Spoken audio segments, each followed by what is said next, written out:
Good afternoon to all of you who are watching and following us today. Thank you for your time, and thank you for sending us your questions via social media or email ahead of this live chat with Ambassador Tomas Szunyog, head of the EU office in Kosovo and the EU Special Representative. We also encourage you to get back to us with your questions during this chat, and the ambassador will be happy to answer them. My name is Dinka Živalj. I'm head of communication for the EU in Kosovo and the moderator of this event. Before we proceed with the questions from our followers, Ambassador Szunyog, may I ask you to share brief first impressions about Kosovo and its people after your 90 days in Kosovo? Good, bad, whatever you want to share. Well, Dinka, thank you very much for that introduction, and thank you to all who are watching and listening to us. It's indeed has been only 90 days since I'm in Kosovo, but I would say that my impressions are mostly positive. I have met a number of people who are entrepreneurial, open, friendly. I'm also impressed by the young people. I went to two university discussions, and I found the people there, students particularly, very open, very energetic, very knowledgeable. And I'm also kind of impressed by the broad knowledge of foreign languages, in particular English, which of course make my study of Albanian language a little bit more complicated.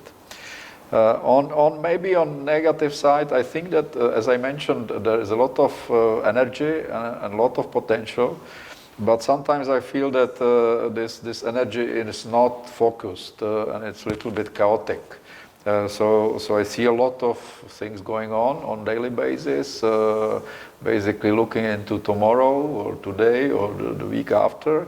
But what I'm missing is a little bit more of strategic thinking, long-term planning, and really focus on the important issues. But again, this is something we are here to help and assist Kosovo and its population with, and this is what I'm planning to do in my mandate. Thank you, Ambassador. Now we can go to questions from our followers. Expectedly, most of them ask about visa liberalization. People are unhappy that they still cannot travel without visas to EU countries. We have Baldet, we have Blert, Ziadin, Afrim, and some others. What can you tell them? Well, I think that this is the question I am receiving during every meeting I am having with high-level politicians, but also people I'm meeting on the streets and in my office. I would say that I personally am not very happy that Kosovo citizens are not able to travel freely and go to European countries to see how European Union works.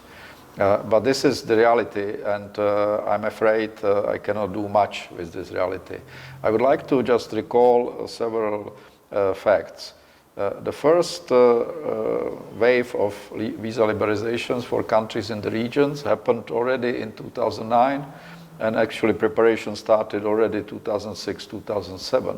So, and then the second wave came into the year later, 2010. So of course, Kosovo was left out of this package of countries because of other issues.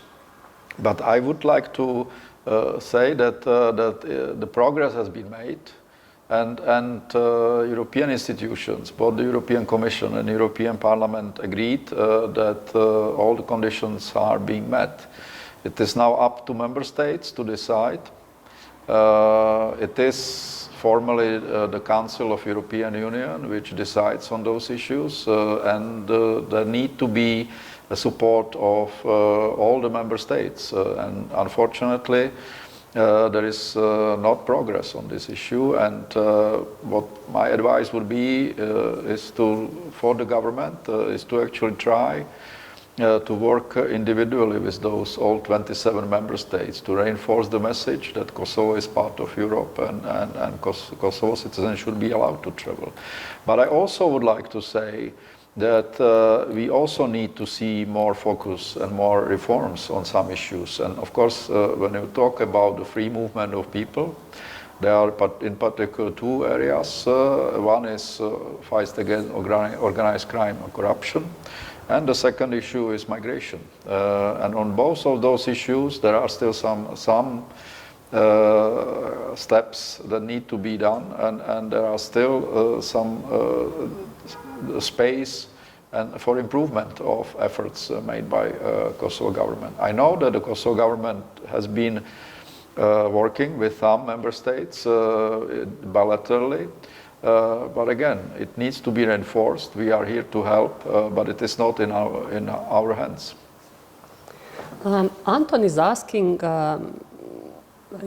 why Serbs living in Kosovo move freely in Europe with Serbian passports, while in the Albanian people of Kosovo, he does not see the right to have Albanian passport and move freely. Well, I think that there are two issues. One is that my understanding is that Serbs living in Kosovo are not allowed to get freely Serbian passports legally. This was part of the agreement which was made already in 2008 and 2009 when Serbia actually received the visa liberalization agreement. The second issue, of course, which is probably more serious one, is that if everybody here in Kosovo decides to opt for citizens of some other country, then who is there who is left here in Kosovo? I think it's important to reinforce the statehood of Kosovo and to really stay Kosovo citizens, even with temporary kind of disadvantages. But I think it's important to really move the whole Kosovo ahead and forward, not just individuals seeking some personal advantages. One of our followers commented that without visa liberalization, everything else the EU does is not really important. How would you comment such a position? Well, I can personally understand the frustration of individual people with the fact that there is no visa liberalization. At the same time, I think, again, it's not just important to have a good economy, good security, and good and functional state here in Kosovo. I think that people should focus on what we are doing here to move the whole country forward and to really improve the situation in Kosovo. We have been providing a significant assistance to Kosovo, and I think this should be used here and not in the European Union member states. Our next questions are about relations between Kosovo and Serbia. Blair is asking, do you think that EU can help Kosovo and Serbia achieve a deal with recognition from both sides? Well, the European Union is actually facilitating the dialogue between Pristina and Belgrade already since 2011, and a number of agreements has been already reached. So there are certain results. Now, of course, the dialogue had been suspended for some time, but now we succeeded in relaunching it in July this year, and we see some first results. So I am relatively optimistic that solution, and this solution we as European Union believes is a comprehensive, legally binding agreement on normalization of relations, and which would solve all the open issues. So we believe that this agreement can be reached in a foreseeable future, in the horizon of several months, provided there is still strong political support on both sides to reach this agreement. And I was encouraged when leaders, political leaders, Prime Minister Hoti and President Vučić met in September in Brussels and reconfirmed that there is a strong political will to reach this agreement. So of course now with this COVID-19 situation, which is difficult in particular in Brussels and in Belgium in general, it is delayed because of these COVID measures, but I am hoping that the dialogue can proceed and then succeed in coming months. Valdet is asking, why is Serbia not sanctioned by the EU for its aggressive policy towards Kosovo? Well, we have been asking, and this is not only for Serbia or Kosovo, but all the leaders in the region to really build good neighborly relations, to continue the regional integration in economic areas, trade, security, free movement of people, labor, investment and capitals. I think this is what we want to achieve. First of all, the regional integration, and then the integration of the whole region into European Union.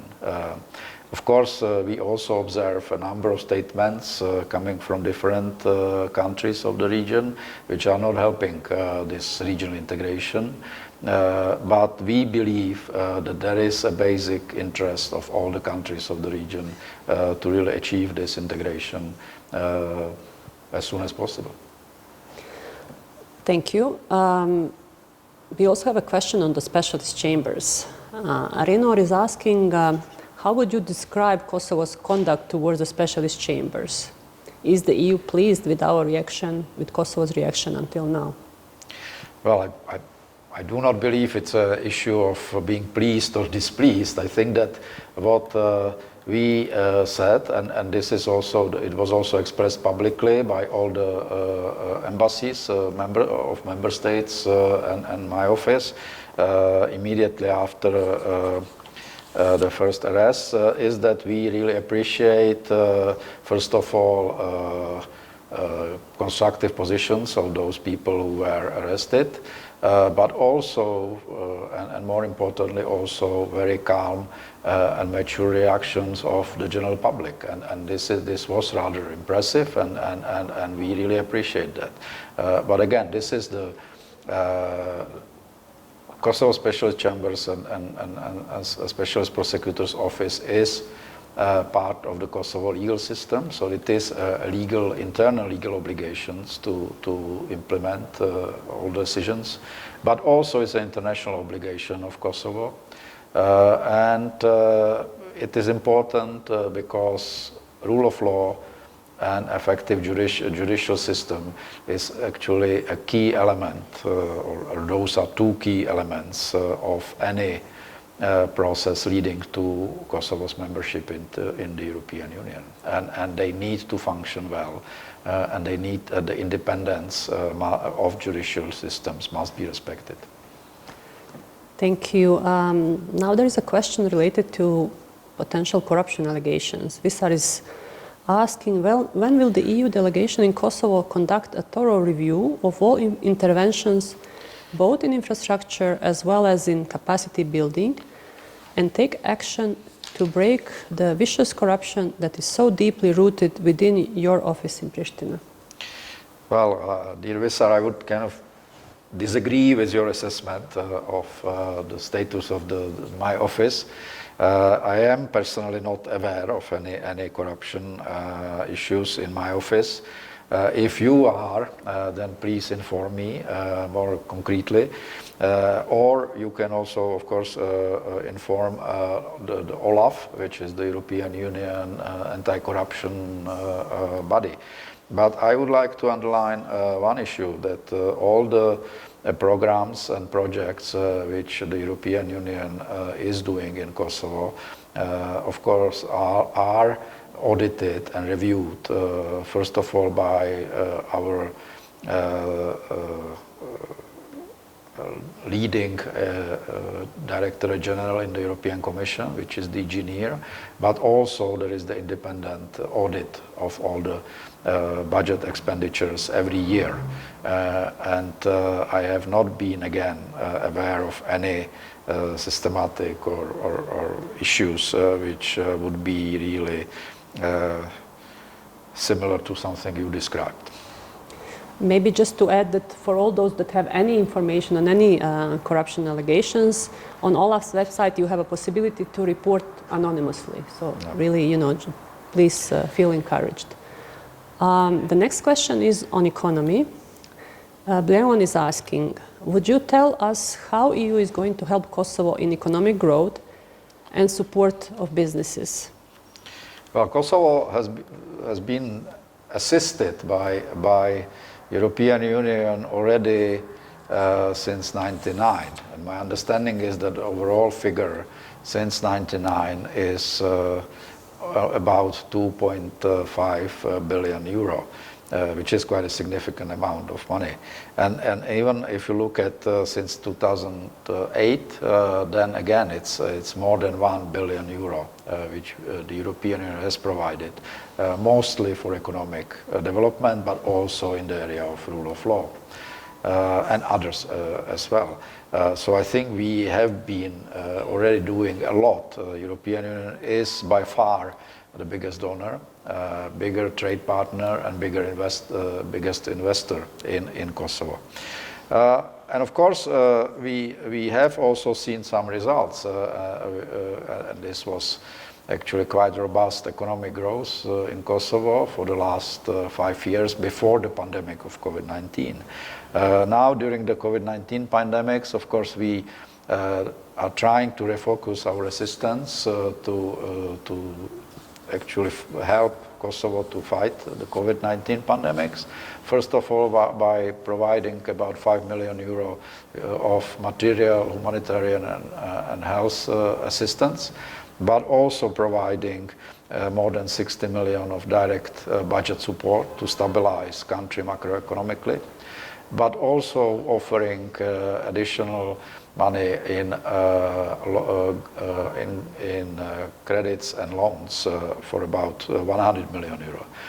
Now, in October, the last October, the European Commission approved the new economic and investment plan, which is looking to the period of 2021 to 2027, and in particular of 2021 and 2024. And in this period, we are actually offering the whole region of the Western Balkans about 9 billion euro in grants and about 20 billion euro in credits and loans. And if you look at some of the key projects which are there, those so-called flagship projects, a significant number is actually in Kosovo.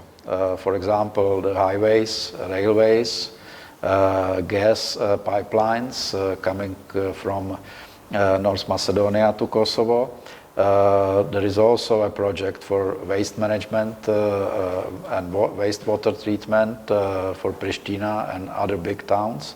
So of course we are helping with those significant amounts, but we are also looking into the quality of entrepreneurship in the country, and this is something, again, one of the priority.